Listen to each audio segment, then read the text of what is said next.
दुनिया का अनमोल रतन, दुनिया का सबसे अनमोल रतन।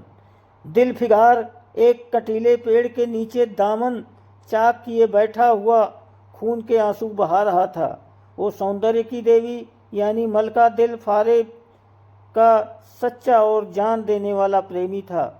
उन प्रेमियों में वही जो इत्र फुलेल में बसकर और शानदार कपड़ों से सजकर आशिक के वेग में मासूकियत का दम भरते हैं, बल्कि उन सीधे साधे भोले भाले फिदाइयों में जो जंगल और पहाड़ों से सर टकराते हैं और फरियाद मचाते फिरते हैं। दिल फरेब ने उससे कहा था कि अगर तू मेरा सच्चा प्रेमी है तो जा और दुनिया की सबसे अनमोल चीज़ लेकर मेरे दरबार में आ।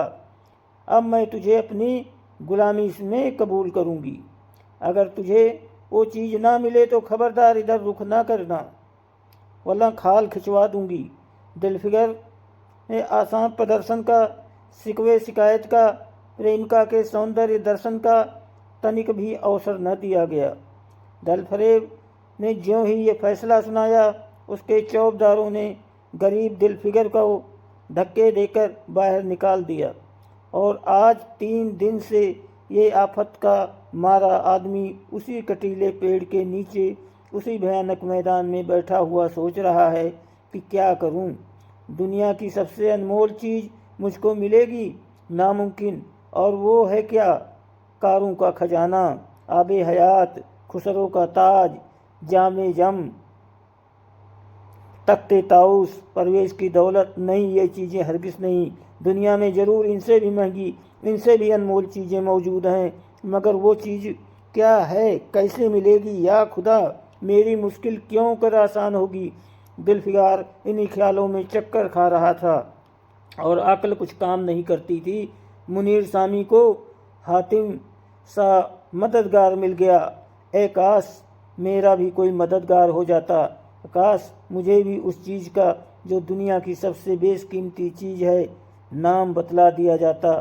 बला से वो चीज़ें हाथ ना आती, मगर तुझे इतना तो मालूम हो जाता कि वो किस किस्म की चीज़ है।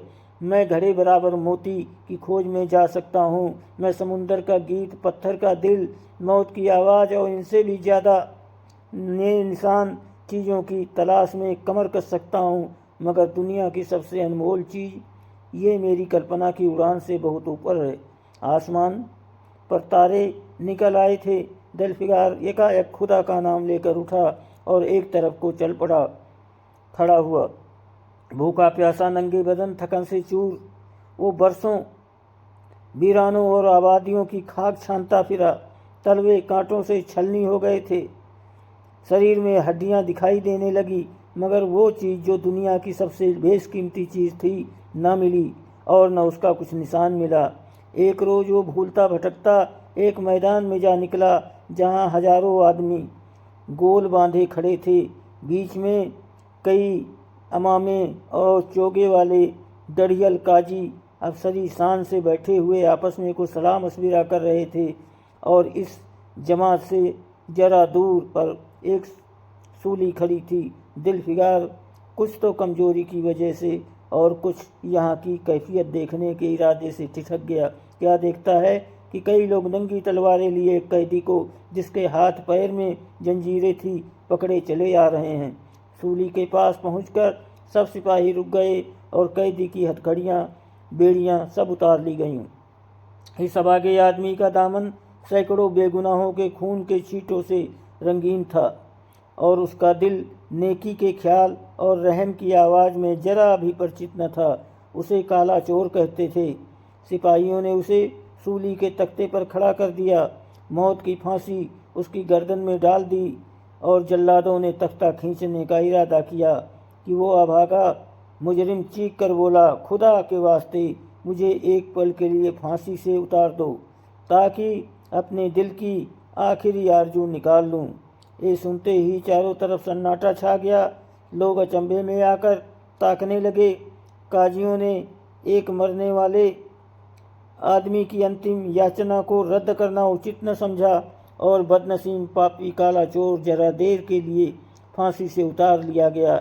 इसी भीड़ में एक खूबसूरत भोला भाला लड़का एक छड़ी पर सवार होकर अपने पैरों पर उछल उछल फर्जी घोड़ा दौड़ा रहा था और अपनी सादगी की दुनिया में ऐसा मगन था जैसे वो इस वक्त सचमुच अरबी घोड़े का सहसवार है। उसका चेहरा उसकी सच्ची खुशी से